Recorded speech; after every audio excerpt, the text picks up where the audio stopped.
টানা ঊর্ধ্বগতির পর কমতে শুরু করেছে পেঁয়াজের দাম। কমছে রসুন, আদা, আলু, হলুদ ও শুকনো মরিচের দামও। পেঁয়াজ সহ নিত্যপণ্যের দাম কমার বিষয়টি পাইকারি বাজারে চোখে পড়লেও খুচরা বাজারে নেই এর কোনো বড় ধরনের প্রভাব। তাই ক্রেতারা বলছেন, সামান্য কমলেও এখনও পেঁয়াজ রয়ে গেছে ছিন্নমূল এবং নিম্ন আয়ের মানুষের ক্রয়সীমার বাহিরে।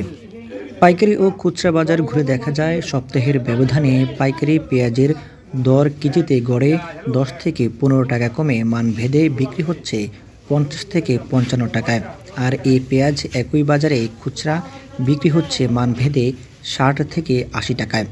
দেশের পাইকারি ও খুচরা বাজার এখনও ভারত ও বার্মার আমদানিকৃত পেঁয়াজের উপর নির্ভর। এখনও উঠতে শুরু করেনি দেশীয় পেঁয়াজ। তবে পাইকারি ও খুচরা ব্যবসায়ীরা মনে করছেন, দেশীয় পেঁয়াজ বাজারে উঠতে শুরু করলে দাম আরও কমে নিম্ন আয়ের এবং খেটে খাওয়া ছিন্নমূল মানুষের ক্রয় ক্ষমতার মধ্যে চলে আসবে। এদিকে সপ্তাহের ব্যবধানে কমেছে দেশীয় ও আমদানিকৃত রসুনের দামও।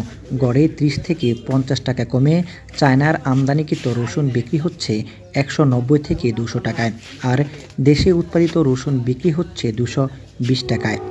ব্যবসায়ীরা বলছেন, দেশীয় রসুনের চেয়ে আমদানিকৃত রসুনের দাম কম হওয়ায় মান বিবেচনা না করে বেশি বিক্রি হচ্ছে চায়নার রসুন। সামনে পেঁয়াজ ও রসুনের ভরা মৌসুম। সরবরাহ বাড়লে দাম কমবে এবং এতে আমদানিকৃত পেঁয়াজের উপর চাপ কমবে বলে জানান তারা। এছাড়াও আদা, আলু, হলুদ, শুকনো মরিচ ও দারুচিনি সহ বেশ কিছু নিত্য প্রয়োজনীয় পণ্যের দাম কমেছে। তবে বাজার কাঁপাচ্ছেন এলাচ ও লবঙ্গ।